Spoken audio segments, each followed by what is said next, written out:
Welcome back to another episode of Lakeway Daily, your daily time of encouragement and focus. Today, I want to give you an encouraging message about Judas. John chapter 13, I'm going to read verses 21 through 32. It says, "After he'd said this, Jesus was troubled in spirit and testified, 'I tell you the truth, one of you is going to betray me.' His disciples stared at one another at a loss to know which one of them he meant. One of them, the disciple whom Jesus loved, was reclining next to him. Simon Peter motioned to this disciple and said, 'Ask him which one he means.' And leaning back against Jesus, he asked him, 'Lord, who is it?' Jesus answered, 'It is the one to whom I will give this piece of bread when I have dipped it in the dish.' And then dipping the piece of bread, he gave it to Judas Iscariot, son of Simon. As soon as Judas took the bread, Satan entered into him. 'What you are about to do quickly,' Jesus told him. But no one at the meal understood why Jesus said this to him. Since Judas had charge of the money, some thought Jesus was telling him to buy what was needed for the feast or to give something to the poor. And as soon as Judas had eaten the bread, he went out. And it was night. And when he was gone, Jesus said, 'Now the Son of Man is glorified, and God is glorified in him.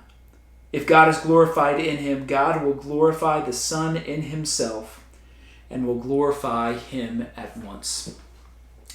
So the story of Judas is really one of the most tragic, if not the most tragic parts of the Holy Week story.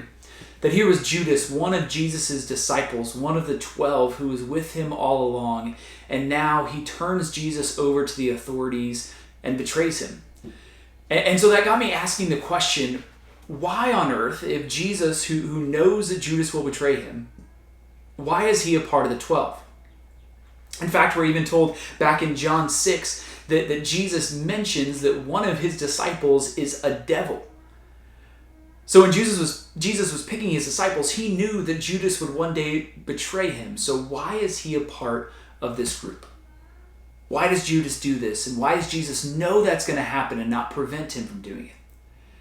I think this reveals to us a pretty basic principle that we have to understand as Christians.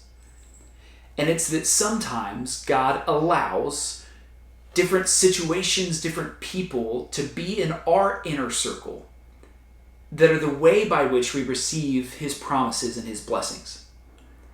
So you can think about it. If Judas wasn't a part of the 12, then he wouldn't have known where Jesus was, and he couldn't have turned him into the authorities. If Jesus wasn't turned into the authorities, then he theoretically wouldn't have gone to the cross to die and then raise again for our sins. Which means that this burden that was placed in Jesus' inner circle was a stepping stone for the blessing. So the encouragement here is no matter what you're going through, no matter what your situation is, no matter if you feel like you've got that thorn in your side like Paul talks about, if you allow him, God can use that not as a stumbling block, but as a stepping stone towards his promise. So for your prayer focus today, I just want you to pick out that one thing, that one situation. Maybe it's a person, maybe it's a health situation. No matter what it is, pick that thing that you're asking, God, why did you put this in my life? And then reconceptualize that question to say, God, what are you trying to teach me through this? It was a shame that Judas was a part of Jesus' 12.